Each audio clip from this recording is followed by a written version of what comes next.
Now it's a kind of, I was kind of a wide behind the back, you would say, right? But what caused him to get off balance right here is because notice this long stride he takes at the end.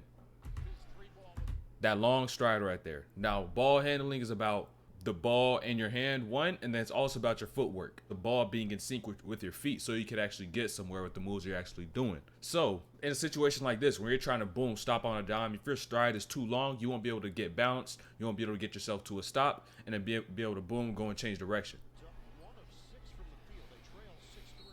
I hate these plays because these plays don't need to happen. Where a player's setting a screen, they decide to stick that shoulder out a little bit to the right or to the left. You know what I'm saying?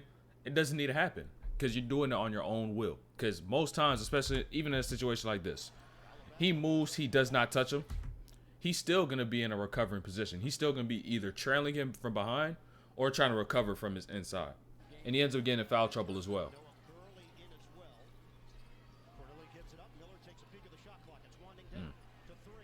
Hey, let me tell you this. It was a rough shooting night for Brandon Miller. He was, what, 3 for 19? Now, on this possession right here, you see clock going down, right? So, you want to create as much space as possible. So, you saw all that space right there between him and the screener? I know there's not a lot of time, but there's still enough time for you to be able to create space. And in the pick and roll, how do you create space? Leading that defender and getting them hit or putting him in a bad position by that screen. And so, boom, in this situation right here, either Miller has to work his way down and boom, get him into that screen, or that screener just has to get up higher so that Brandon Miller can be able to come off that and actually get it to some space. Because since there's so much space between Miller and the screener, he could just get in between right there, boom, and still be attached. Now he takes it a super tough look shot.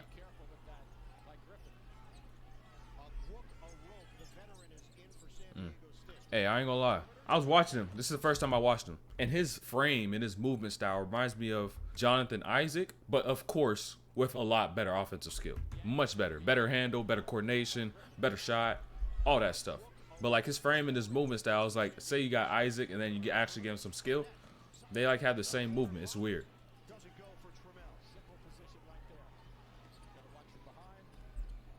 And this is what I peeped too. I was like, damn. He's got that lefty pass on lock. He's got his left on lock. So, boom. Notice the read that he makes on his weak side. Notice the read. Right here. Notice him. He cuts the court and causes him to step up to that wing. Because it makes that defender think, okay, he's going to swing that ball over to that wing.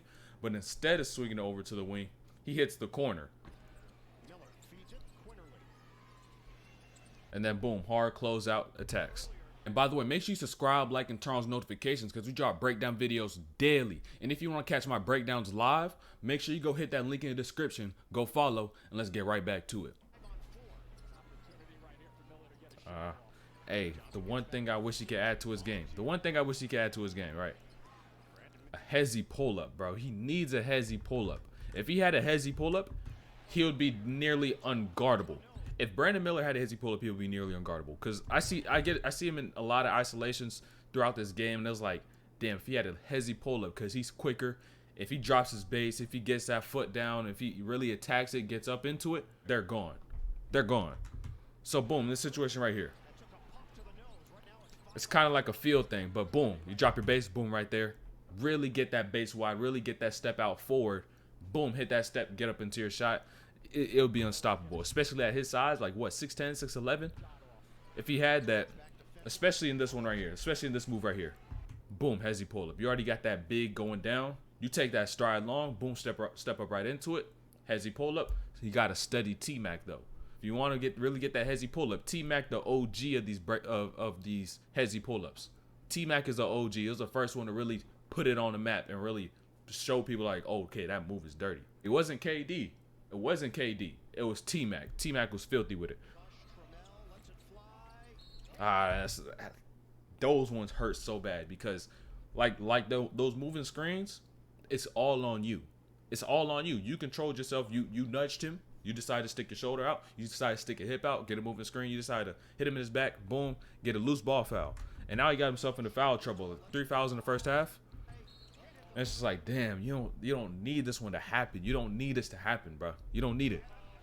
And then it's like, what happened? But like, shit, right there, we all seen it. We all seen it.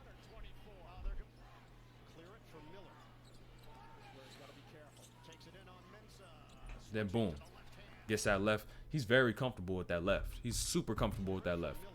He could pass with it. He likes to drive and try to get to a float and finish with it. And that's going to be big time when he gets into the league. Then you see him players and teams trying to force him a certain direction or force him one way, because he could go either way now. There ain't no problem. Tries to get to that left again. That was a little forced. But that's still a great way to get back. Instead of trying to sit back on the other side and be like, oh, I got fouled. He hit me. I got fouled. You got back, and then you got the deflection. Got your defense reset. That's why deflections are underrated. You get your defense reset. You be able to get to the players that you want to guard instead of just having to match up with whoever's closest to you. Now that worst spot to pick up the ball. I'm surprised the defender didn't go up and pressure him a little earlier.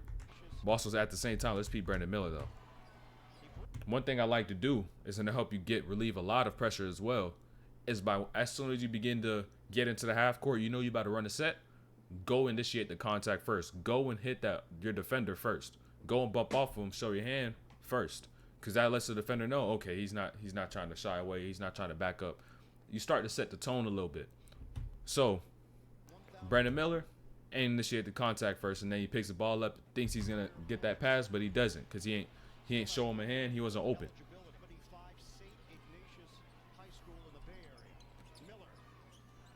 Then boom. Also, I noticed this, like when he drives, he has a good low base that allows him to be able to drive and actually use his size. Because a lot of players you'll see are super tall, but they're not really good at getting into low angles. Peep how low he gets, because he's super tall. He's still getting low. Like you'll see a player like, for example, Jabari Smith, who doesn't have great mobility, have great strength and low ranges, so he's not great off the dribble.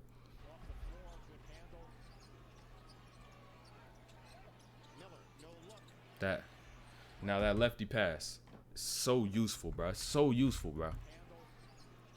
Because boom, especially once he gets a hezzy pull up and he has this lefty pass, he'll be a threat going left off any screen, because he can hezzy pull up that, and then he could also drop that down with that left-handed pass. He's not a player who's gonna be able to go, who's going left and has to bring it back to that right. He's gonna be able to go left and still throw it the left. So he's gonna be extremely tough to guard if he just adds that hezzy pull up. And boom, tries to get to that left again. It kind of threw me off, because I'm like, I don't see him go to the rim and go to his right hand. Is he like ambidextrous or something? Is he more comfortable with his left around the rim than his right? Hezzy pull up again. If he was able to shoot, if he had this pull up, it's over those every time. Look at his frame, look at his size, over those every time, bro. And he's gonna need that when he gets to the league too. He's gonna need it.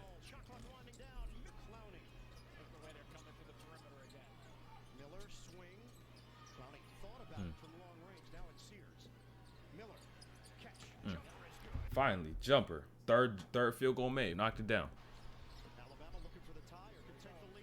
But boom, also peep that shot pocket. Peep how low it is. Right? That's super low. Now we got a better angle. We can see it from the side now. It's super low, right? So now, once he gets into the league, he could be a player who could shoot with range. Now, will he need to? Possibly, because he naturally has a low shot point. Who said he's gonna go to that mid-range game? If you're gonna try to eliminate that mid-range game, you may have to add some more range on your jumper. Add some more range on your jumper, and it may be a little natural to him, because you see how low it is. Boom, it's like right at his forehead, under, like right above his nose, maybe. You know what I'm saying? Near his eyebrows. So I'm curious as to how he shoots from like range. When I'm talking range, I'm talking like 5 feet or so behind the line.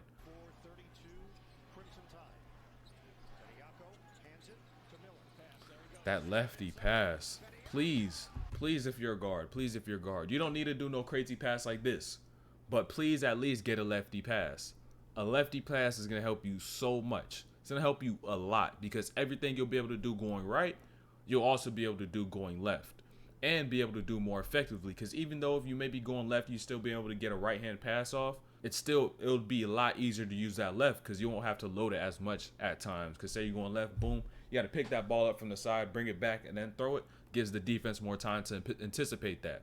So at least add the basics of it, and as you add the basics, Just begin to add layers slowly but surely. Add those layers to that pass, and then your options are gonna expand so much more.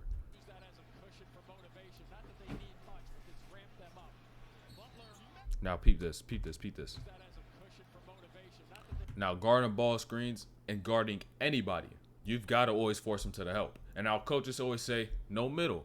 But if you play them no middle and you don't have help going from your baseline, why would you first force them no middle?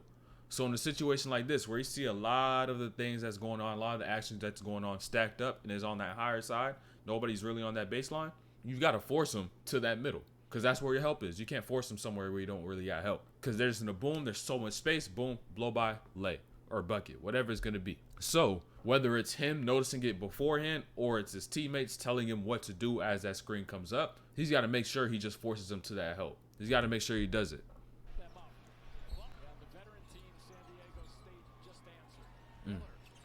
That's tough. Another miss, but notice this.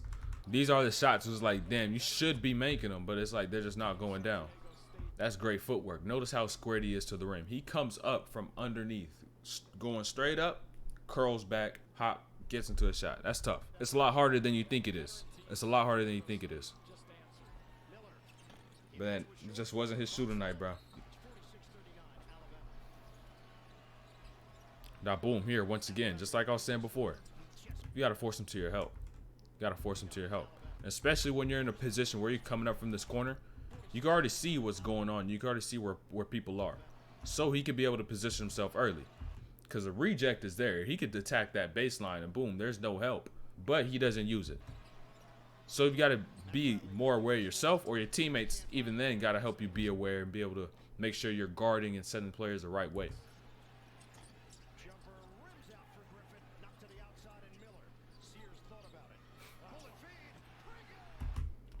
Ball fakes are forgotten about in today's basketball.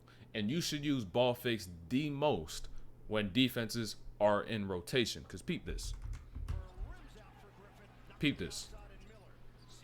That little ball fake, right? You just saw that shift right here. You saw that shift. You saw how much he shifted off that one little ball fake. When players are in rotation, they don't get the time to process and be able to really think about what's actually going on. So you make one little sudden movement, literally a pass fake, a ball fake, they're going to fall for it. Now, boom, now he's got this open lane to the player that's right here, right next to this rim. And he throws that with the left.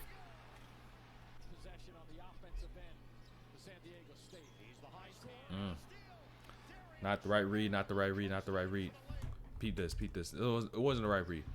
It would have been there had his teammate's defender fallen for that slip and actually, like, dropped back a little bit.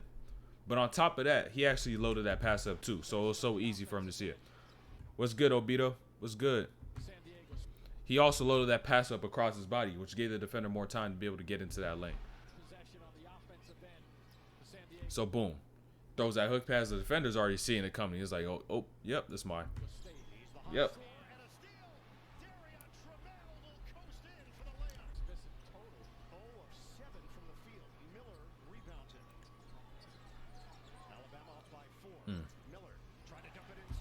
One dribble too late. He was one dribble too late. Peep. Peep.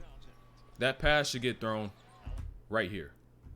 But then, boom. You see him take that second dribble? That second dribble allows for that big right here, for him to be able to get more time to be able to drop back, get his hands up, and be able to get into that lane. And so since he's able to drop back more, that lob pass, the gap for that lob pass to be able to get through is getting tighter and tighter, and now it's closed up, and he's able to get this steal.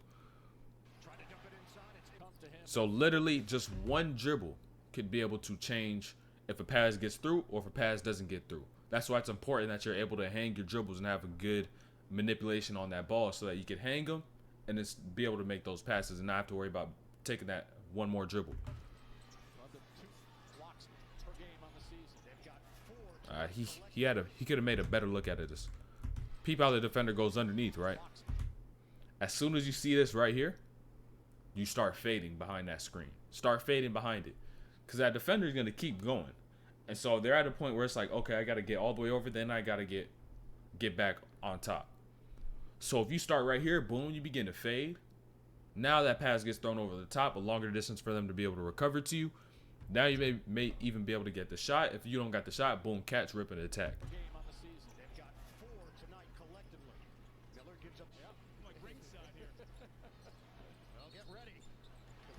All right, L call.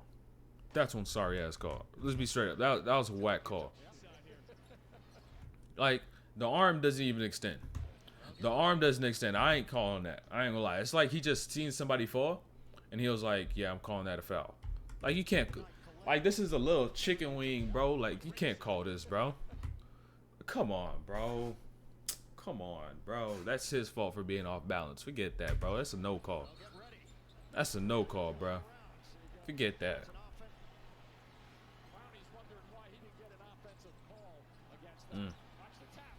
That's a tough attack. That's a tough attack. That's a great hustle, though. Let's talk about the attack first. Let's talk about the attack, all right? Let's talk about this attack. So he's going and attacking. You know, San Diego State has the momentum right now, 60-53. They're on a huge run to end this game off. So now he's going. He's trying to attack. He's trying to get somewhere. But I like to say this all the time. You can't go and attack when you don't have your teammates in positions where they could help you out. So if you can't see them or you don't know where they are, they're still trying to get back into the play, don't go attack, because if what you're doing goes wrong, you don't have a bailout. You don't have a next play to make. So if you don't have that next play to make, you'll get yourself stuck and probably end up turning the ball over. So Brandon Miller right here goes when he still has two of his teammates in the backcourt, another of his teammate literally just sitting right next to him. So that's three of your teammates, and another one you got is right here in this corner. So if you go and attack, who are you going to get that ball out to? Even if you say he was able to get to the rim. Who do you get that ball to? And on top of that, their defenders aren't even caring because nobody right here is in scoring range. So that makes that double even easier. That's great hustle, though. Great hustle, though. I just couldn't knock him down. Just couldn't knock him down. Just couldn't knock him down, bro. Just couldn't knock him down. It was tough, bro. But still, he still brought a ton of gravity. He still brought gravity. Peep this. Peep this. Now, they run a double. They stagger the screen, right? And usually you'll see the screen done with just one screener. And boom, it would have been a screen, boom, slip. That's why you see Golden State always do this with just one screener, because if you have two, there's another player to be able to stop that. But they did it with two screeners down there on that baseline. Peep the ball first. Miller's getting his gravity. He's looking this way. He's in a staggered position with his back towards the basket, which isn't necessarily good if you're really trying to get that ball to Miller. And now, boom, he gets in a position where he could immediately just spin off, because now his defender thinks he's just trying to get that ball to Miller curling up from this corner. And now he has his whole middle open. Gets to the rim, hits the body, gets out, hand extended out, gets an and one. I thought they were about to make a comeback right here at this point. I ain't gonna lie. I thought they was about to make a comeback. Watch this. This is great full court defense. That's great full court defense. A lot of y'all will hear full court press, pressure them up, push up on them, and then think you have to push up on them and get the steal. But that's not what it's about. You've got to keep yourself in front of the ball. And instead of trying to go and get that steal, just stay in front and allow the pressure to build up on them. So just by staying in front, because now they're working against the clock. They've got the ref in the backcourt counting. They may have the shot clock going down.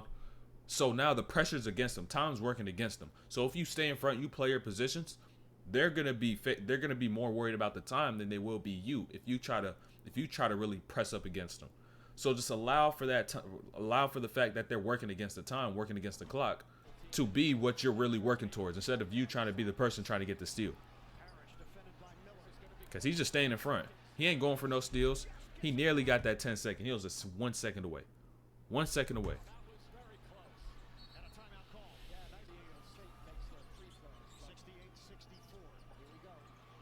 That boom, another one. Just can't knock him down. Just can't knock him down, man. Just can't knock him down. It's tough. And then boom, it's just 66-64. Some free throws later, it's 71-64. And now that was Brandon Miller's last shot in college basketball.